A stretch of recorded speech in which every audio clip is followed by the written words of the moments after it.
This is the EdExcel A-Level Maths Paper 3, covering the Statistics section, and this is from the 2022 series. Question number 1. George throws a ball at a target 15 times. Each time George throws the ball, the probability of the ball hitting the target is 0.48.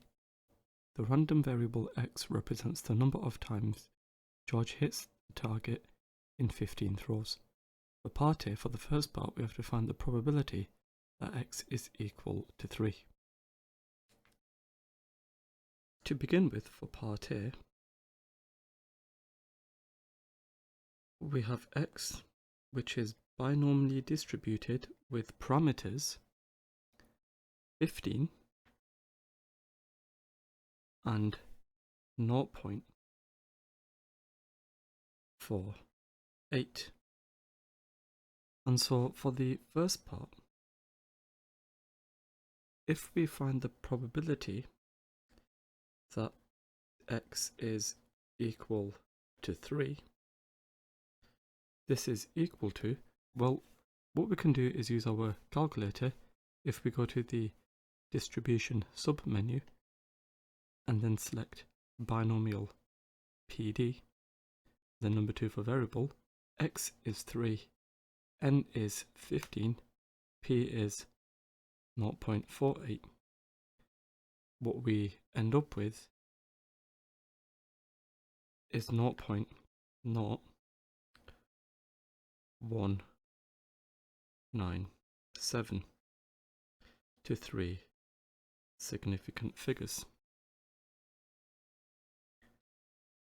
Then, for the next part, we have to find the probability that x is greater or equal to 5.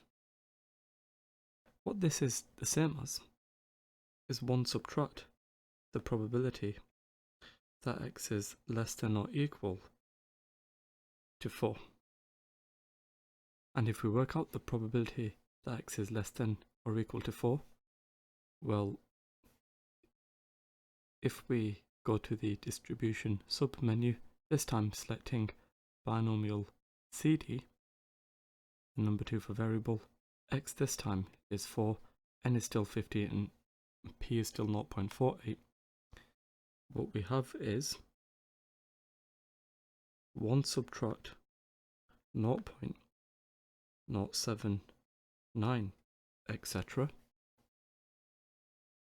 If I do 1 subtract this, we get a value of 0.920 given to 3 significant figures.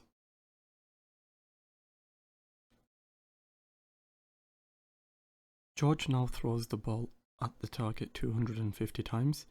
For part B, we have to use a normal approximation to calculate the probability that he will hit the target more than 110 times. So for part B, if we begin by letting the discrete random variable g equal the number of times George hits the target in 250 throws, what we have is g following a binomial distribution with parameters 250 and 0.48. From this, what we can do is calculate the mean and variance. So for the mean, the expected value of g, that's equal to 250 multiplied by 0.48, which is 120, and the variance of g is equal to 250 multiplied by 0.48 multiplied by 1 minus 0.48, which is 62.4. So now we can set up a normal distribution. If we now let the continuous random variable y equal the number of times George hits the target, then we have y following a normal distribution with parameters 120 and variance 62.4. Now what we are after in this question is the probability that he will hit the target more than 110 times. So what we are looking for here is the probability that g is greater than 110. And because we are approximating the binomial with a normal, this result is approximately equal to the probability that y is greater than 110.5. Notice we've applied a continuity correction. So if I represent this on a diagram, such as the one we see here, we want the probability that y is greater than 110.5. So from our calculator, if we go to the distribution submenu, then we want a normal CD. Our lower limit is 110.5. Our upper limit is something really big, such as 1,000,000. Sigma is the square root of 62.4. Mu is 120. It turns out the probability is equal to 0.885, etc. So the probability that G is greater than 110 is 0.885, given to 3 significant figures. Question number 2. A manufacturer uses a machine to make metal rods.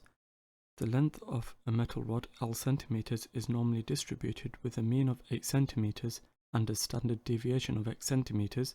Given that the proportion of metal rods less than 7.902 centimeters in length is 2.5%, for part A we have to show that X is equal to 0.05 to 2 decimal places. So, for part A of the question, we've got L, which follows a normal distribution with parameters 8 for the mean, x squared for the variance. Now, what we are told is the probability that L is less than 7.902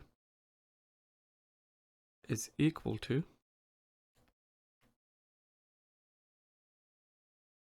0.025. So let's represent this on a diagram. So here we've got the probability that L is less than 7.902 equals 0.025, which is what's shown shaded here. Now, to approach this problem, what we can do is standardize this to find out what X is. Through standardization, we've got Z equals L minus mu over sigma. So if we use this, well, to find out what Z is, what we have to do is go to the distribution submenu and use the inverse normal feature. The area in this case is equal to 0.025. So what we have is minus 1.959, etc., which is equal to the value of L, which is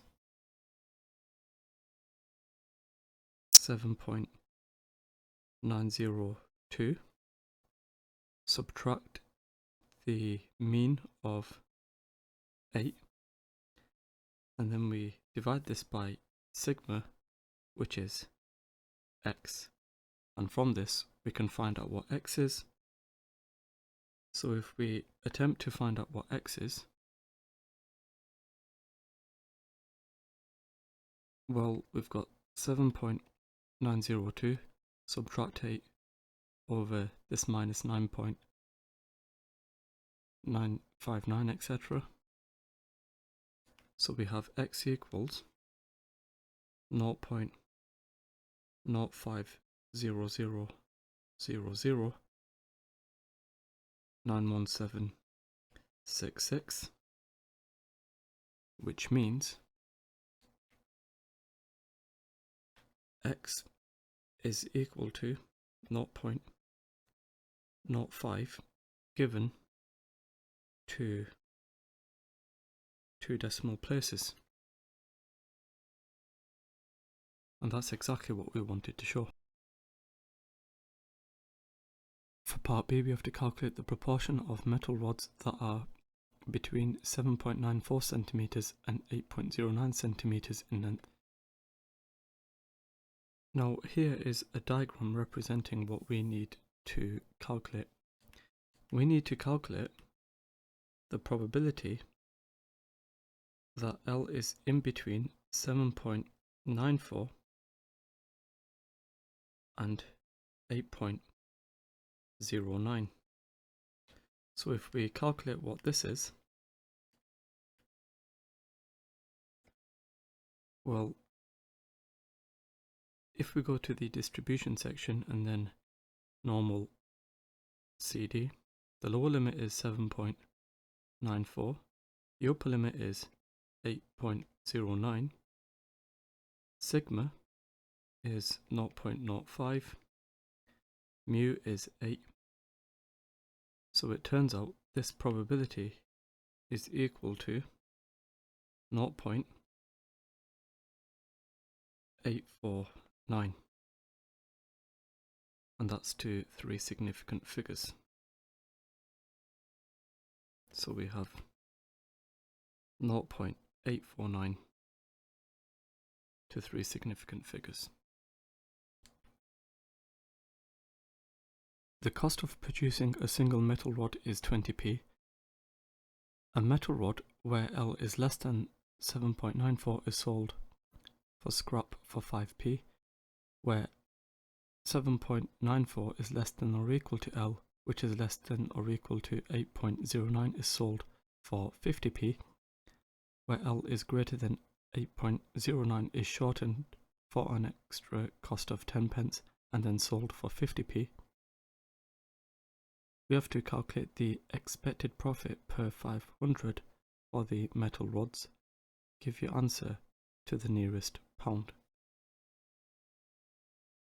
Now for part C, we have to calculate first of all the probability that L is less than 7.94, and that's shown shaded here, and the probability that L is greater than 8.09, that's shown shaded here. So let's store this into B, say. Now, if I say my lower limit is something really small, such as negative 1 million, and my upper limit is 7.49, sigma and mu are the same,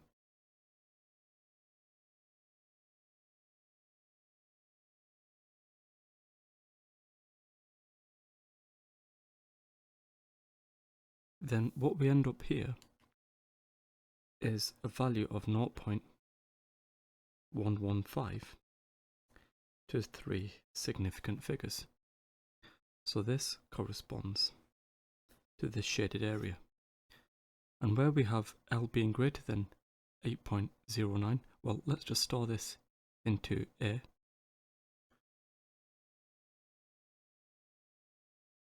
Our lower limit is 8.09, upper limit something really big such as 1 million, and calculating this probability we end up with 0.0359 given to 3 significant figures, which corresponds to this shaded area. Let's store this into C.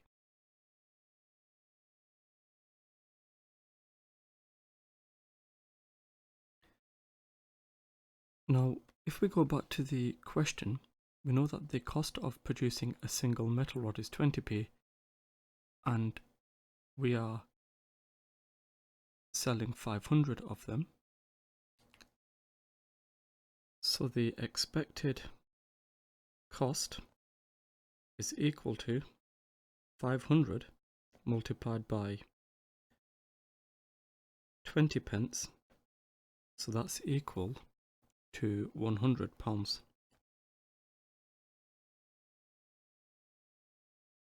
And now we can find out how much we sold all the items for.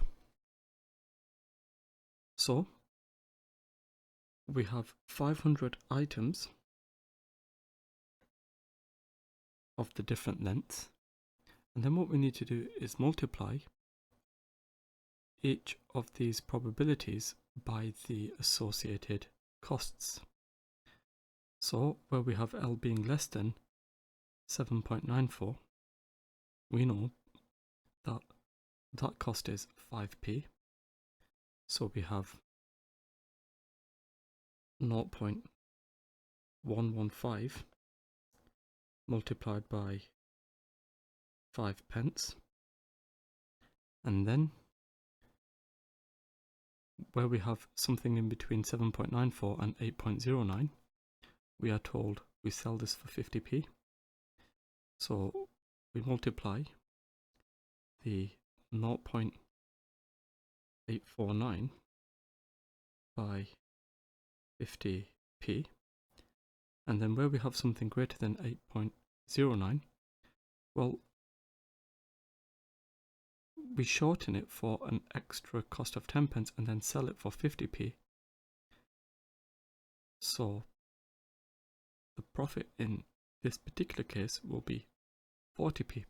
So I need to multiply this 0.359 by 40p. So if I work out what this is equal to,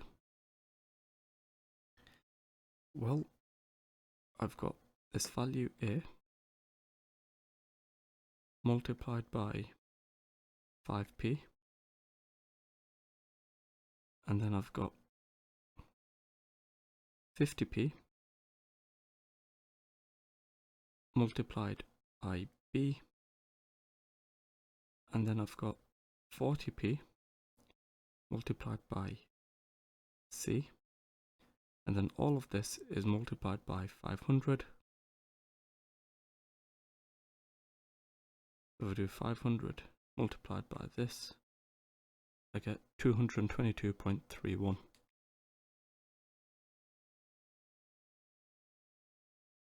And I know that it costs £100 altogether, and therefore for the profit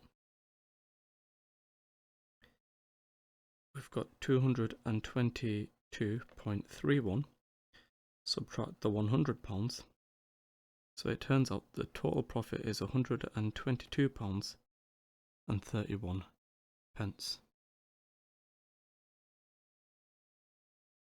The same manufacturer makes metal hinges in large batches. The hinges each have a probability of 0.015 of having a fault.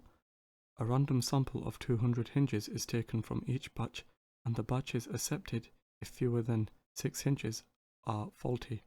The manufacturer's aim is for 95% of batches to be accepted. You have to explain whether the manufacturer is likely to achieve its aim. Well, picking each hinge is independent of each other, and we've got this constant probability, so we need to use a binomial. Now, if I let x equal the number of metal hinges with a fault, then x follows a binomial distribution with parameters 200, we've got 200 of those hinges, and the probability of a fault is 0.015. Now we want the probability of x being less than 6, fewer than 6. What this is the same as is the probability that x is less than or equal to 5. So let's calculate what this is. If we go to the distribution sub-menu, we want binomial CD, 2 for variable, x is 5, n is 200, p is 0.015, and it turns out we get a value of 0.917, etc. Now because this value is less than the 95%, now the manufacturer is aiming for 95%, we've not reached 95%. What we can therefore conclude, the manufacturer is unlikely to achieve their aim. Question number 3. Diane uses the large dataset to investigate the daily total rainfall, or millimeters, for Cambron. For part A, we have to write down how a value of R being in between 0 and 0.05 is recorded in the large dataset. Well, when R is in between those values are recorded as trace. Diane uses the data for the 31 days of August 2015 for Cambron and calculates the following statistics. N is equal to 31, the sum of R is equal to 174.9, and the sum of the R squareds is equal to 3523.283. Using these statistics, we have to calculate the mean and the standard deviation for the daily total rainfall in Cambron for August 2015. To calculate the mean, we'll call the mean R bar. That's equal to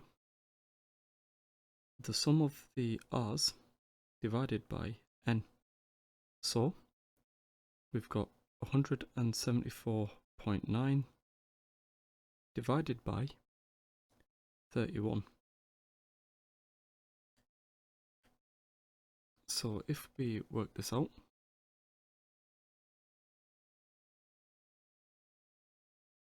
we get a value of 5.64 given to 3 significant figures. Now let's store this into A. To calculate the standard deviation, we would have to use this formula here. And so, for the next part, the standard deviation is equal to, well, we've got the sum of the R squareds divided by N, subtract the mean squared, and then all of this is square rooted. So what we have is 3523.283 divided by 31, subtract 5.64, etc. squared. Then all this is square rooted.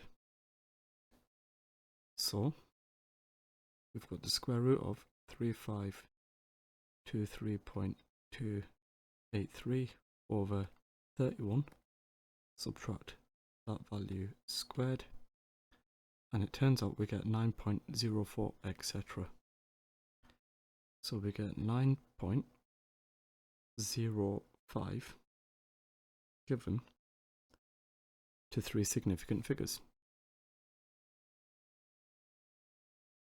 Diane believes that the mean daily total rainfall in August is less than the south of the UK than in the north of the UK. The mean daily total rainfall for Luches for August 2015 is 1.72 millimeters to 2 decimal places. For part C, we have to state giving a reason whether this provides evidence to support Diane's belief. Well, for part C, Luches in the north, and it's got a mean of 1.72. We're told that in the question. Now Cambron, that's in the south, and we've calculated that its mean is 5.64. Now, what we're seeing here is we've got, on average, less rain in the north. And that's unusual. So we can say that Diane is incorrect. Diane uses the large data set to estimate the proportion of days with no rain in Cambronne for 1987 to be 0.27 to 2 decimal places. We have to explain why this binomial distribution with parameters 14 and 0.27 might not be a reasonable model for the number of days without rain for a 14-day summer event. Well, what we can say then is this p equals 0.27, it's unlikely to be constant, which is why a binomial is not suitable.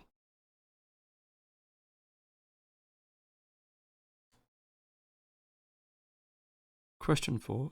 A dentist knows from past records that 10% of customers arrive late for their appointment. A new manager believes that there has to be a change in the proportion of customers who arrive late for their appointment. A random sample of 50 of the dentist's customers is taken. For part A, we have to write down a null hypothesis corresponding to no change in the proportion of customers who arrive late, and an alternative hypothesis corresponding to the manager's belief. Well, for part A, we've got our null hypothesis H0, where we've got P equaling 0.1, and for our alternate hypothesis H1, we've got P not equaling 0.1. So what we have here is a two-tailed hypothesis test. Part B, using a 5% level of significance, we have to find the critical region for a two-tailed test of the null hypothesis in part A. You should state the probability of rejection in each tail, which should be less than 0.025. Now, if we let the random variable x equal the number of patients arriving late, we've got x which follows a binomial distribution with parameters 50 and 0.1. Now, if we were to calculate the expected value of x, we have 50 times 0.1, which is equal to 5. So what we have is our mean being 5, and around there we would have some lower value and some upper value.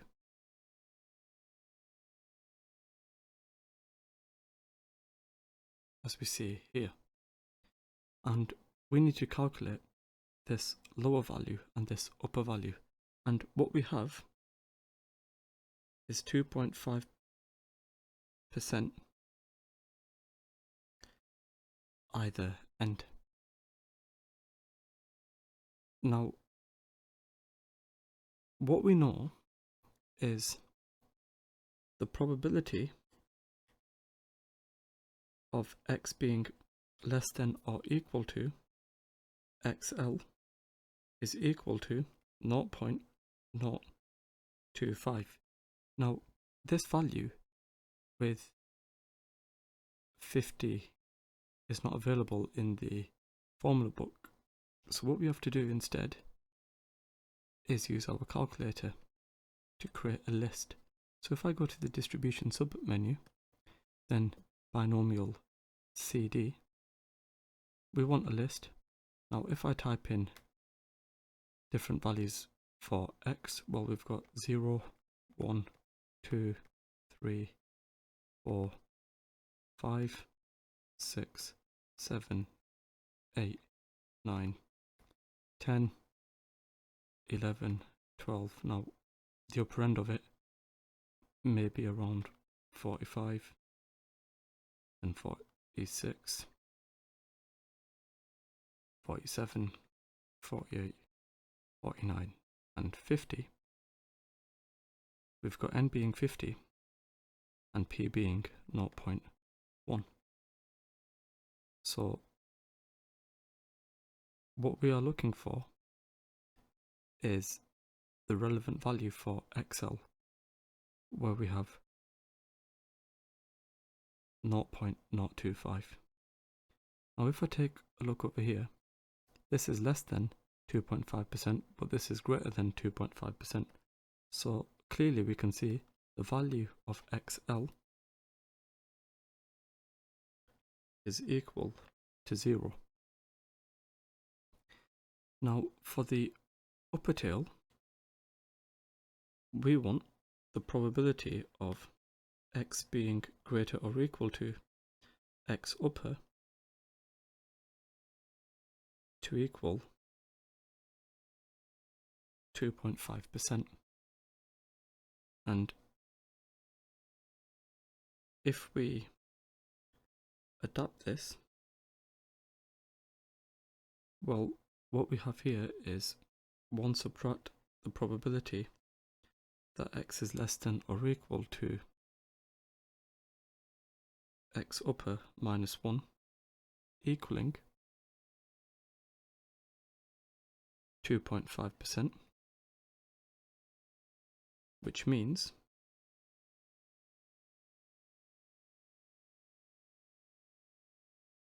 the probability that x is less than or equal to x upper minus 1 is equal to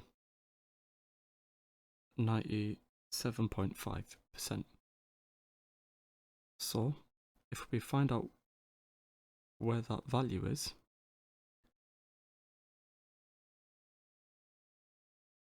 well, what we see here is we've got 97.5% and a bit more, which corresponds to a value of 9. So we have x upper minus 1 equaling 9, which means x upper is equal to 10. And therefore for the critical region, we have x being less than or equal to 0, or x is greater or equal to 10. Now for part C, we have to find the actual level of significance of the test based on your critical region from part B. So for the actual level of significance, well, where we've got x is less than or equal to 0, that significance level corresponded to this over here. Let's store this into A. We've got this 0.00515, etc. And then what we do is we're going to add this upper end as well, which would correspond to 1 minus 0.9754, etc. So let's store this into B. So I've got this value of A plus 1 minus this value of B, and what we therefore end up with is an actual level of significance as 0.02969, which to 3 significant figures is 0.0297. So this is the actual level of significance.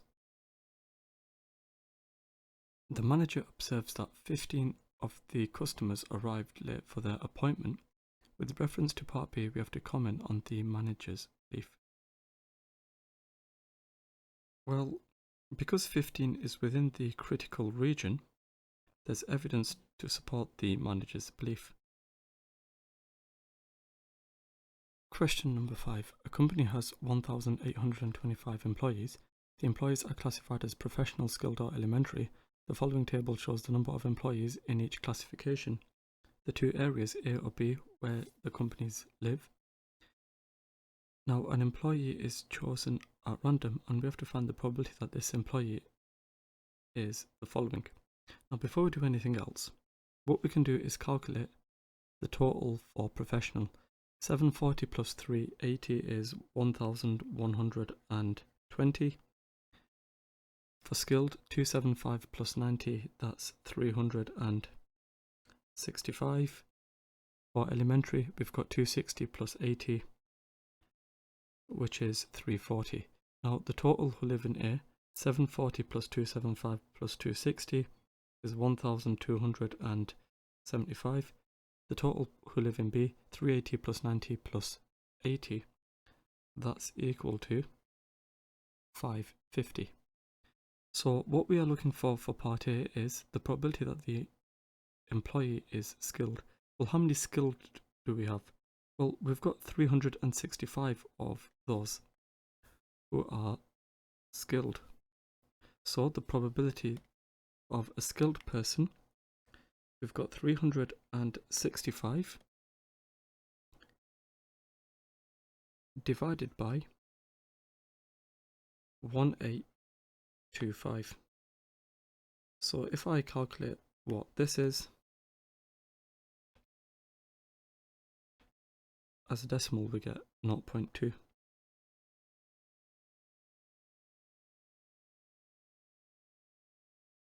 Now we have to find the probability that this employee lives in area B and is not a professional.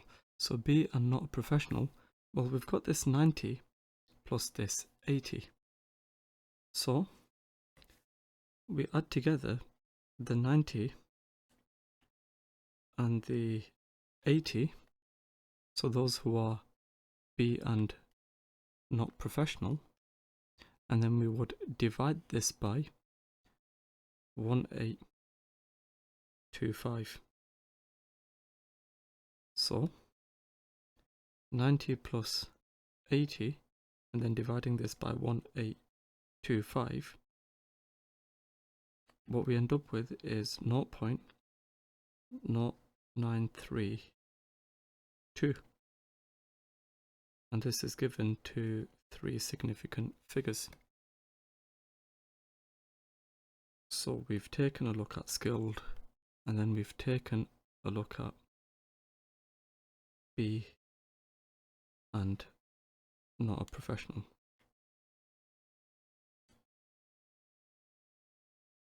Some classifications of employees are more likely to work from home. 65% of professional employees in both Area A and Area B work from home. 40% of skilled employees in both Area A and Area B work from home. 5% of elementary employees in both Area A and Area B work from home. Event F is that the employee is a professional. Event H is that the employee works from home. Event R is that the employee is from Area A. We have to use this information to complete the Venn diagram shown here. Now, some of these entries have been filled in for us. Now, what we'll do to begin with is we'll work out these various values. So, first of all, 65% of professionals, so we've got 65 times by 1120, that's equal to 728. So here we've got 728, and then we've got 40% of skilled, so 40% of skilled is 146, and then we have 5% of elementary, so I've got 5% of 340, which is equal to 17. And what we can do with this is find out how many are working from home. So, first of all, the total number working from home, we've got 728 plus 146 plus 170, or the 17. And if I work this out,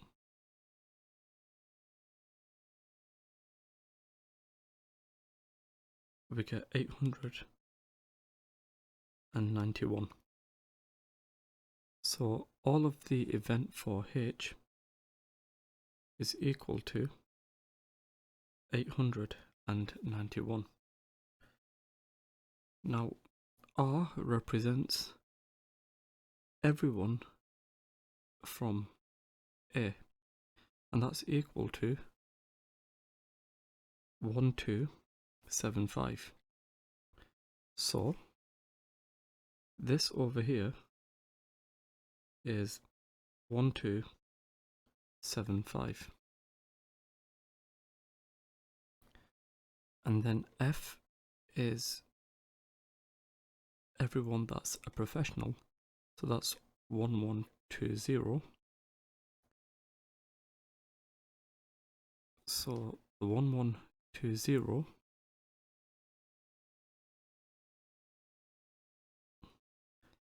is F. Now what we can do is find out this intersection. Now we've got R and H, so we've got A and home. So A and home, well, going back to the Venn diagram,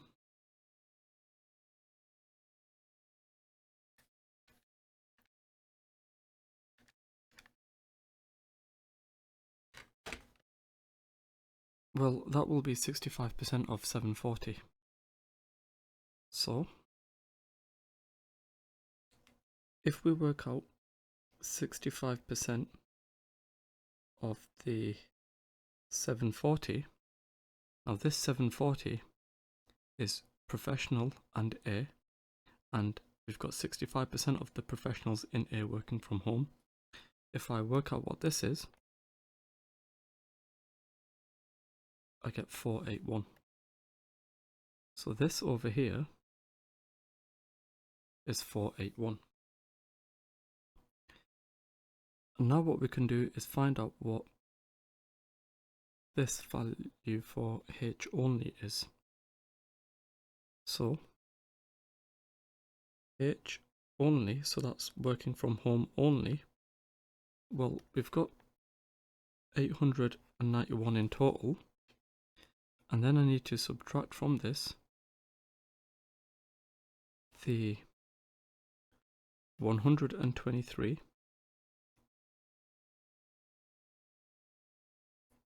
and then I need to subtract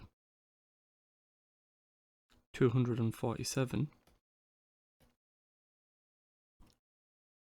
and then I need to subtract the 481. So if I work out what this is, we would get 40. So here we have 40. Now I know that this total for R is equal to 1275. So for R and F, but not H, so let's write that down. We have R and F, but not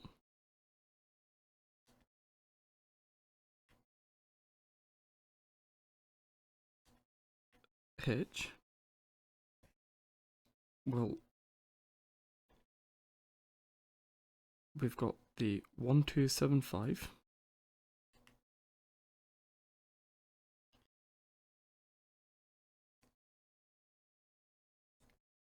And then we need to subtract from this. Well, we've got the 1, 2, 3 and the 4, 1, 2.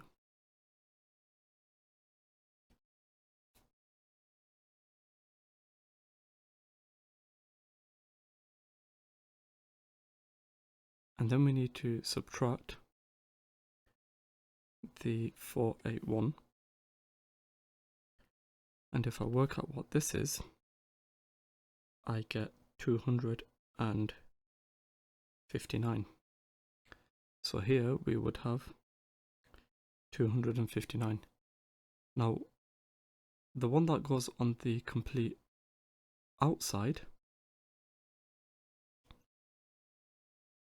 well, altogether, we've got 1825. So this is how many we've got altogether, 1825. But then what I need to do is subtract from this. Well, I've got the 40 which I need to subtract. I also have to subtract the 1, 2, 3. And then I have to subtract the 4, 1, 2. And then I have to subtract the 2, 4, 7.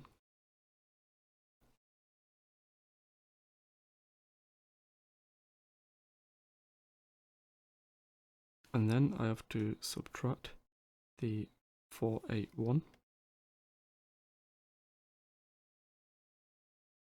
And then I have to subtract the 2, 5, 9. And then I have to subtract the 1, 3, 3. And if I work all this out, I end up with 130. So 130 goes on the outside. For part D of the question, we have to find the probability of not R and F. So for the probability of not R and F, well, we are looking for something that's not including R, but includes F. So we've got this 2, 4, 7 and the 1, 3, 3.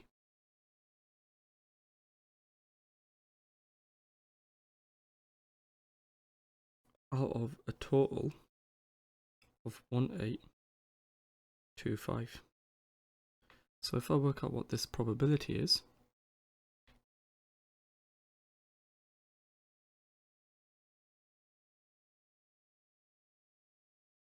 we get 0.208 to 3 significant figures.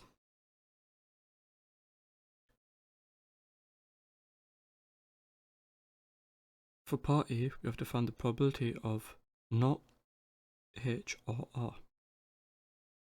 So we are looking for the probability of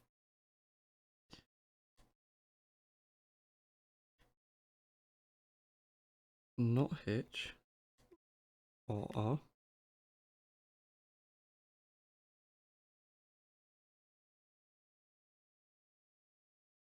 So if I work out what this is, so not H and not R, well, I've got this 133 added to the 130. So I've got 133 plus this 130, and then I need to divide by 1825. So if I calculate what this is,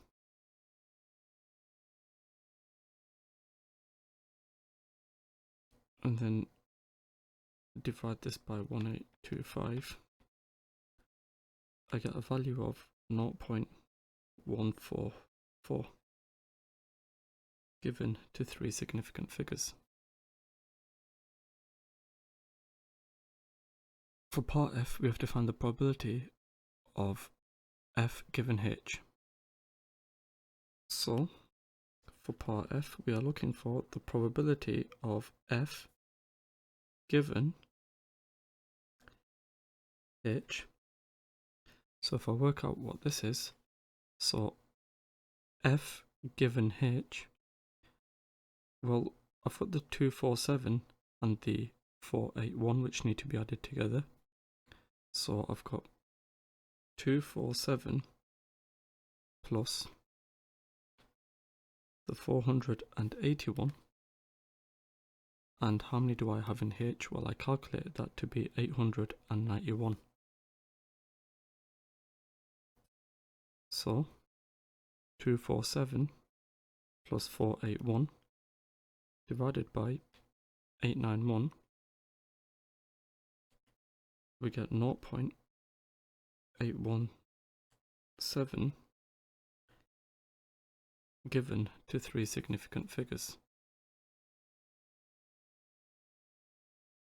Question number 6. Anna is investigating the relationship between exercise and resting heart rate. She takes a random sample of 19 people in her year at school and records each person, their resting heart rate h beats per minute, and the number of minutes m spent exercising each week. Her results are shown on the scatter diagram. That's what we see here. And for part A, we have to interpret the nature of the relationship between h and m. Well, what we can see over here is, as one variable increases generally, the other decreases almost. So, in general, as the number of minutes of exercise increases, the rate of resting heart rate decreases. Anna codes the data using the formula x equals log base 10 of m and y equals log base 10 of h. The product moment correlation coefficient between x and y is minus 0.897. We have to test for part B whether or not there is significant evidence of a negative correlation between x and y. You should state your hypothesis clearly, use a 5% level of significance, and state the critical value used. So, what we have is a sample of 19 people. And what we also have is a 5% level of significance. So the first thing we can do is state our null and alternate hypothesis. For H0, there's no correlation. And for H1, well, what we are looking for here is to see if there's evidence of a negative correlation. So rho will be less than 0 in that case. Now we can find out the critical value. We've got 19 pieces of data. We've got a 5% level of significance. The critical value of R is 0.3887. So our critical will be negative 0.3887. So here we've got our critical value, and the value of R found is this over here. So this is the value of R found. We've got R equals minus 0.897. And because this is less than our critical value, what we can see is we are in the region where we would reject H0 there is evidence to suggest that the PMCC is less than 0. The equation of the line of best fit of y on x is y equals minus 0.05x plus 1.92. We have to use the equation of the line of best fit of y on x to find a model for h on m in the form h equals am to the k, where a and k are constants to be found. So we've got y equaling minus 0.05x plus 1.92. And if we use what we know about x and y, we can therefore say that log base 10 of h, which is what y is, equals minus 0.05 times by x, which is log base 10 of m, plus 1.92. So if we use the power law, well, I've got log base 10 of h equals log base 10 of m to the minus 0.05 plus 1.92. If I anti-log both sides, we have h equals 10 to the power of log base 10 of m to the minus 0.05 plus 1.92. So what this is the same as is h equals m to the minus 0.05 multiplied by 10 to the 1.92. So 10 to the 1.92, that's 83.18. So we have h equals 83.18 m to the minus 0.05, and this is to 2 decimal places. So the value of a we require is 83.18, and the value of k is minus 0.05, and this is to 2 decimal places.